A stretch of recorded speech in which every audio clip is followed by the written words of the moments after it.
Social media open করলে এখন শুধুমাত্র সব জায়গাতেই দেখা যায় এই ভাইরাল কাঁচা আমের প্লাস্টিক আমসত্ত্ব। তো যেখানেই যাই শুধু সেখানেই ভিডিও দেখতে পাই। তো ভাবলাম আমি কেনই বা বাকি থাকবো, আমিও বানিয়ে ফেলি।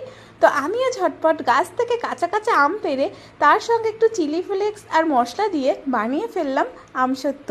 দেখতে যেমন দারুণ হয়েছে, খেতেও কিন্তু টক ঝাল মিষ্টি দারুণ লাগছে। তোমরা বাচ্চাদেরকেও টফি হিসেবে এটা দিতে পারো, তবে কিনা ঝালটা একটু কম দেওয়া লাগবে বাচ্চাদের জন্য। আমরা কিন্তু একদম ঝাল ঝাল করেই বানিয়েছিলাম, যাতে কিনা মুখে খেতে অনেক টেস্ট লাগে। তারপর এটা শুকিয়ে গেলে থালাতে এভাবে পিস পিস করে কেটে নিয়ে টফের মতোই করে নিয়েছি, যাতে দেখতে একটু যেন লোভনীয় হয়। শুধু খেতে লোভনীয় হলে হবে, দেখতেও তো লোভনীয় চাই, তাই না? আর এইভাবে দেখো রোল করে নিলেই কিন্তু একদম রেডি। কি দেখতে কেমন লাগছে? সত্যি বলতে কিন্তু ভীষণ টেস্ট হয়েছিল, একটা অন্যরকম টেস্ট। তোমরাও বাড়িতে ট্রাই করতে পারো, আশা করি তোমাদেরও খুব দারুণ লাগবে। আজ আসি, বাই।